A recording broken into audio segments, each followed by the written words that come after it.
오늘 우리에게 주신 하나님 말씀은 전도서 8장 11절에서 13절입니다.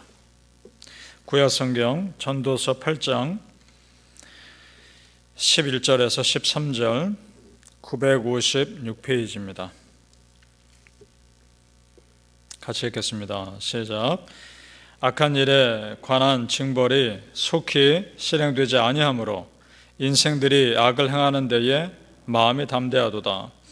죄인은 100번이나 악을 행하고도 장수하거니와 또한 내가 아노니 하나님을 경외하여 그를 경외하는 자들은 잘 될 것이요 악인은 잘 되지 못하며 장수하지 못하고 그날이 그림자와 같으리니 이는 하나님을 경외하지 아니함이니라. 아멘. 이 새벽에 예배하신 하나님의 은혜가 우리 모든 성도님들에게 함께 하시기를 예수님 이름으로 축복합니다. 아멘. 오늘 말씀은 너무도 분명한 진리입니다. 그것은 하나님을 경외하는 자는 결국은 잘 될 것이고 악인은 망할 것이다. 너무나 분명한 진리입니다. 살면서 악인이 떵떵거리며 잘 사는 것 같아도 우리 하나님 다 재고 계십니다. 하나님 당신만의 저울로 다 달아보고 계십니다. 그리고 마지막 날 하나님께서 그 재신 것으로 다 심판하실 그날이 반드시 올 것입니다. 구약 성경 다니엘서에 보면 바벨론 왕이 1000명의 사람들 앞에 잔치를 베풀어 놓습니다. 잔치를 베풀면서 술을 마시는데 그 그릇이 예루살렘 성전에서 약탈해 온 그릇이었던 겁니다. 성전에서 쓴 그릇에 술을 따라 마십니다. 하나님을 모욕하는 거죠. 그날 손이 나타나서 벽에 글씨를 씁니다. 그리고 사라집니다. 그 글씨가 무슨 글씨였냐? 메네 메네 테겔 우파르신. 뜻은 세어보고 세어보고 저울에 달아보니 부족하여 나누었다라는 뜻입니다. 그러니까 하나님의 기준에서 바벨론 제국을 봤을 때 재어보고 또 재어보고 달아봤는데 도저히 하나님 기준에 미치지 못하자 그 나라를 나누어서 다른 나라에 주었다라는 심판의 메시지입니다. 그날 페르시아가 쳐들어옵니다. 그리고 그날 바벨론 왕이 죽습니다. 하나님은 다 달아보고 계셨던 겁니다. 이런 비슷한 표현이 신약 성경에 나옵니다. 요한계시록 2장 5절 말씀에 이렇게 되어 있습니다. 그러므로 회개하여 처음 행위를 가지라. 만일 회개하지 아니하면 내가 너에게 가서 너의 촛대를 그 자리에서 옮기리라. 아멘. 성도님들, 하나님께서 안 보시는 것 같고 내 삶에 개입하시지 않는 것 같아도 다 보고 계시고 다 알고 계십니다. 지금 내 삶을 저울로 달아보고 계시는 겁니다. 따라서 하루하루 우리는 두렵고 떨림으로 하나님 앞에서의 삶을 살아야 합니다. 물론 우리 하나님 참 좋은 분입니다. 그러나 그렇다고 해서 내가 함부로 살아도 된다는 말은 아닙니다. 우리 하나님 참 좋으시지만 심판하시는 하나님이심을 믿으시고 그 하나님 앞에서 오늘도 겸손하게 하나님을 두려워하며 사시기를 소망합니다. 그래서 11절에 이렇게 말씀하는 겁니다. 11절 말씀 다시 보십시오. 제가 읽겠습니다.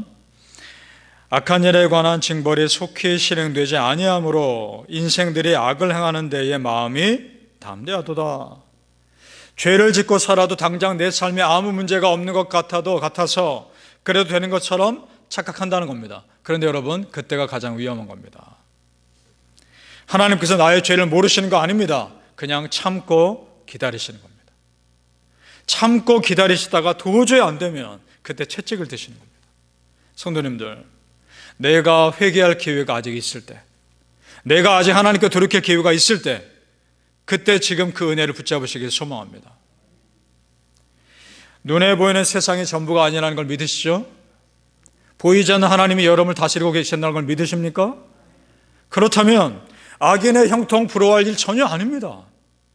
오히려 그들을 우리는 불쌍히 여겨야 합니다. 그 이유가 12절과 13절입니다. 보시죠. 12절은 제가 앞부분만 보겠습니다. 12절. 죄인은 100번이나 악을 행하고도 장수하거니와. 자, 이 말씀. 죄인이 아무리 잘못해도 잘하는 것처럼 보일지라도 이런 말입니다. 그러나 결국은 13절에 나옵니다. 13절은 같이 읽어보겠습니다. 시작. 악인은 잘 되지 못하며 장수하지 못하고 그날의 그림자와 같으리니 이는 하나님을 경외하지 아니함이니라. 아멘. 결국은 잘 되지 못하고 망한다는 겁니다. 그림자 같다는 겁니다. 이유는 분명하죠. 마지막 부분에 있지 않습니까? 하나님을 경외하지 아니함이라. 영적인 이유인 겁니다. 하나님 없는 것처럼 살다가, 하나님 두려워하지 않고 살다가 사는 그 삶은 결국은 그림자같이 사라지는 삶입니다. 왜냐? 그 사람에게는 영원한 생명이 기다리고 있는 것이 아니라 영원한 죽음이 기다리고 있기 때문입니다. 믿습니까? 참 두려운 말입니다. 참 두려운 말이나 영적인 세계에서는 분명한 사실입니다. 믿습니까?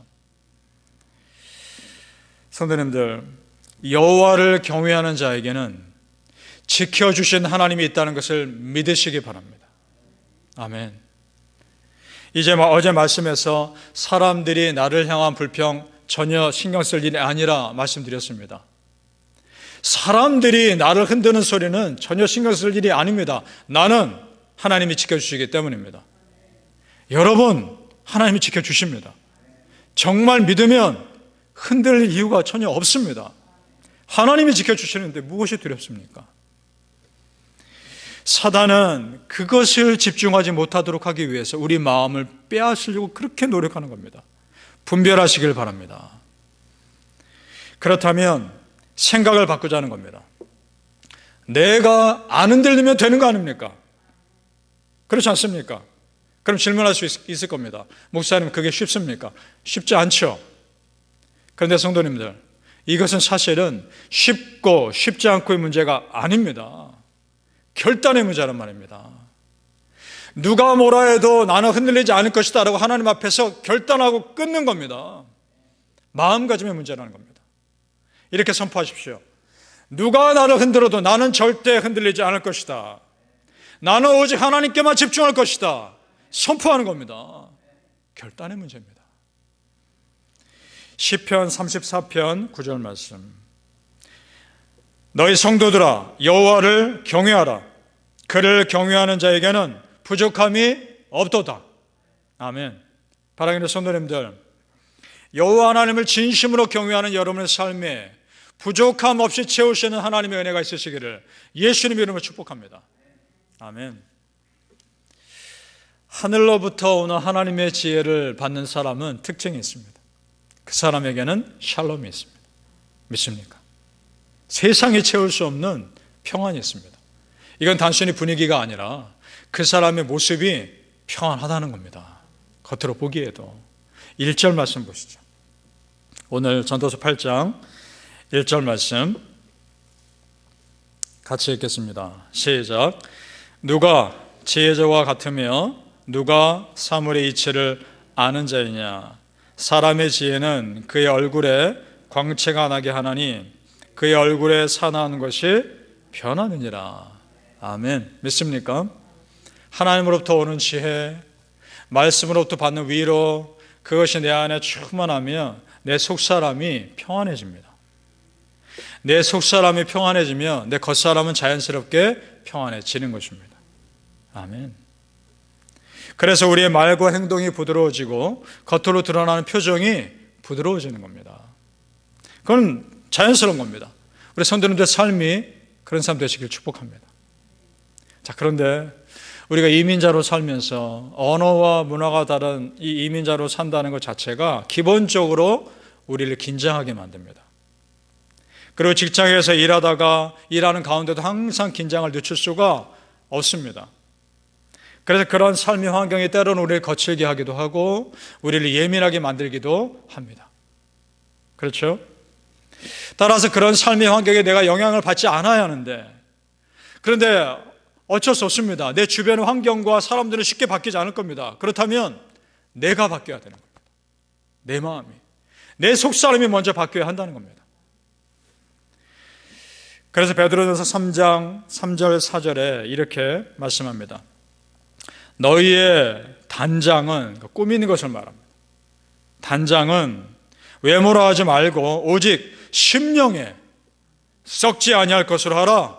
이는 하나님 앞에 값진 것이니라. 아멘.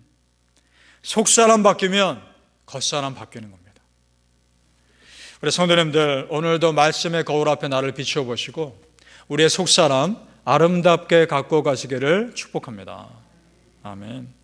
하루 일과를 다 마치고 저녁에 집에 들어가서 씻을 때 거울 앞에 비친 여러분의 얼굴 보시면 어떤 모습입니까? 비록 몸은 지치고 피곤해 있을지라도 그래도 우리는 말씀으로 하루 시작했습니다. 기도로 하루 시작했습니다. 그런 우리 성도님들에게 하루의 삶의 마침이 평안하시길 축복합니다.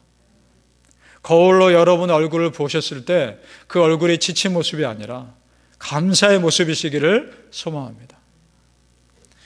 우리 하나님 경외하는 사람들입니다. 여러분은 하나님을 경외하는 사람들입니다. 그러면 여러분의 삶 잘 되게 하실 겁니다. 믿습니까? 오늘 말씀이 그렇게 말씀하고 있지 않습니까?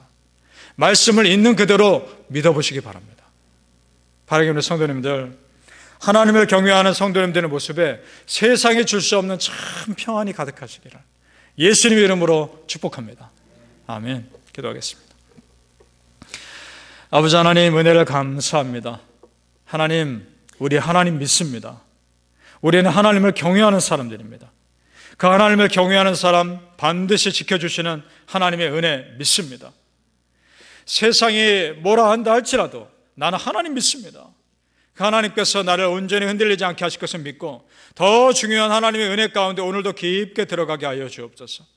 하루를 마치며 얼굴을 씻으며 거울을 볼 때 내 얼굴이 참 평안하게 도와주시고 내 얼굴이 기쁨으로 가득하게 하시고 보람되고 감사한 그런 평안의 얼굴이 될 수 있도록 우리 오늘 하루도 하나님 지켜주시옵소서. 세상 가운데 찌드는 것이 아니라 세상 가운데 은혜가 넘치게 하시고 은혜 가운데 말씀 가운데 살아가며 충만함이 넘치게 하여 주시옵소서. 오늘도 하나님 앞에 나는 승리했다. 오늘도 하나님 앞에 나는 내 믿음 지켰다. 담대하게 고백하며 하나님께 하루를 영광 가운데 올려드릴 수 있는 믿음의 백성들 다 될 수 있게 하여 주시옵소서. 감사하며 예수님의 이름으로 기도하옵나이다. 아멘.